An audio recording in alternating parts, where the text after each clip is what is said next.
Michael Schwimer knows a thing or two about the betting world. He's the founder of Big League Advance and JAMBOS Analytics, which you can think of as Shark Tank for up-and-coming pro athletes. Michael, welcome to the program. Good to have you. Are the betting markets, when it comes to politics, the presidential race, rigged? No, they're not, and they can't be, right?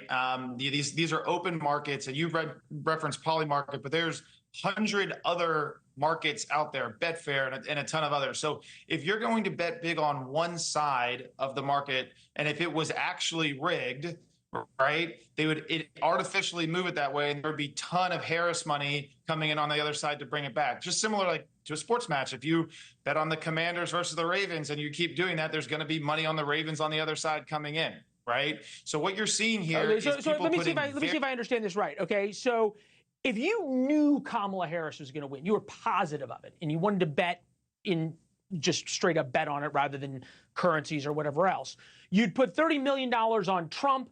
You would then move the market so you got better odds on Harris. And then what you're saying, you'd put $300 or $400 million on Harris. But since that hasn't happened out of the $2 billion wagered, therefore, this is not a rigging situation. That's correct. Yeah. It's not. And you know, these people putting these wages in, think of it this way, right? If you're going to put these types of wages, you got to have a 10 to 15% edge, you think, on the market. So if they're betting it at Trump at 55%, they have predictive models that believe Trump should win 70 to 75% of the time in order to make these big wagers. You don't bet $30 million if you think you have a 1% edge. Right.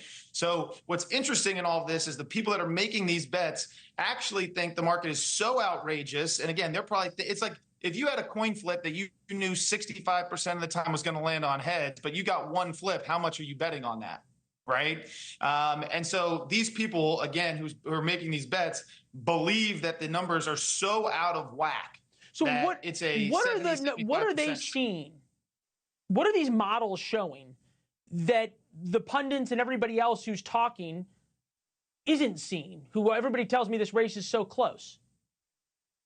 Look, I'm not the one making these bets, right? So I can't tell you exactly what goes into the models of the people that are making the bets, but I would assume it's what we saw in 2016, right? And by the way, the betting markets, as you point out, didn't predict it, but they were a lot closer than the polls. You know, the betting markets in 2016. So they told a little bit of a closer story. And, you know, if I were to guess on this, I think it's all of the Trump voters that are not going to be in polls, right? There's a difference between polls and betting. The betting market is so much more predictive than the polls, right? It's like if you were sitting around with 20 of your buddies at a game. The issue you're talking about is the undercounting or underreporting of the Trump vote. My sister, also who helps DDHQ, professor of statistics, was on Wednesday about that. Take a listen.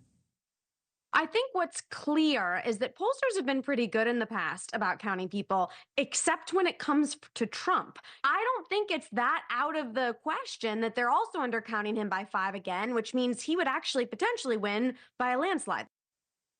So in sports, you guys are looking for the money ball, right? You're looking for the person who, for whatever reason, is overlooked and undervalued. And what you're saying is that's what these betting markets are seeing in Donald Trump.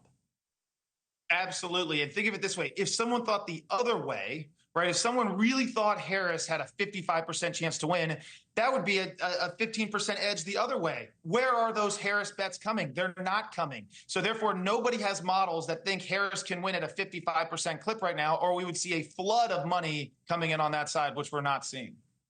We put that graphic up, and I'm just going to do the math so I make sure I have it right. Hundreds, thousands, millions, $2 billion bet. We see Barack Obama walk out. It'd be interesting to see if he takes a different tack when it comes to black male voters than he has in the past. It doesn't look like that's exactly the crowd that they've organized for him. Michael, what do you make of $2 billion bet? Is that a little or a lot compared to, say, the Super Bowl? That's a lot. I mean, that's a lot, especially when you consider this is not coming from the United States. This is all overseas.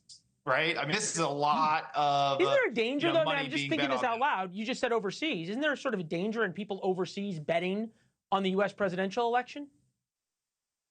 I don't think so. It's like if you have all this money bet on the World Cup, can you actually influence it? Thanks for watching. Go to joinnn.com to find NewsNation on your television provider. And don't forget to click the red subscribe button below to get more of NewsNation's fact-driven, unbiased coverage.